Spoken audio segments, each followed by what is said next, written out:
Guys, இந்தியாவில் 80% of the people வந்து நம்ம மொபைல் ஃபோனை வந்து தப்பாக வந்து சார்ஜ் பண்ணுறோம். அதனால பேட்ரி பல்ஜ் ஆகிறதா இருக்கட்டும், இல்லை லோ பேட்ரி பேக்கப்பாக இருக்கட்டும், அண்ட் லாஸ்ட்டாக நம்ம ஃபோன் வந்து பிளாஸ்ட் ஆகிறது வரைக்கும் நிறைய சான்சஸ் இருக்குது.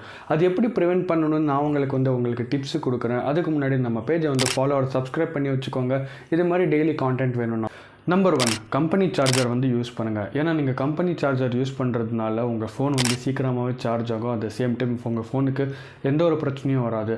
இதே நீங்கள் லோக்கல் சார்ஜர் யூஸ் பண்ணிங்கன்னா வந்து உங்கள் ஃபோன் வந்து ஹீட் ஆகிறதுக்கு ரொம்ப நிறைய சான்சஸ் இருக்குது. அட் த சேம் டைம் 99% உங்கள் ஃபோன் வந்து பிளாஸ்ட் ஆகிறதுக்கும் நிறைய சான்சஸ் இருக்குது. நம்பர் 2, இன்கேஸ் நம்ம சார்ஜர் வந்து உடஞ்சிருச்சோ இல்லை தொலைஞ்சு போச்சுன்னா வந்து ஆப்வியஸ்லி கடையில் போய் புதுசு வாங்கிக்கோங்க, அத்தாரைஸ் சர்வீஸ் சென்டரில் போய். இல்லைன்னா உங்களுக்கு இன்னொரு ஆப்ஷன் இருக்குது, தேர்ட் பார்ட்டி மேனுஃபேக்சர் பண்ணியிருக்கிற சார்ஜர்ஸ் வந்து நீங்கள் வாங்கிக்கலாம். அதுலேயும் ஸ்பெசிஃபிக்காக வந்து ISP USB cable certified chargers வந்து நீங்கள் வாங்கிக்கலாம். நம்பர் 3, உங்கள் ஃபோனை 20% கீழே அண்ட் 80% மேலே வந்து சார்ஜ் போடாதீங்க. ஏன்னா 20% கீழே வந்து உங்கள் ஃபோன் வந்து சார்ஜ் போட்டிங்கன்னா வந்து உங்களுக்கு பேட்டரி வந்து பேக்கப் கிடைக்காது. அண்ட் 80% மேலே போச்சுன்னா உங்கள் ஃபோன் வந்து ஹீட் ஆகிறதுக்கு நிறைய சான்சஸ் இருக்குது. அந்த சேம் டைம் உங்கள் ஃபோன் வந்து பிளாஸ்ட் ஆகிறதுக்கும் நிறைய சான்சஸ் இருக்குது.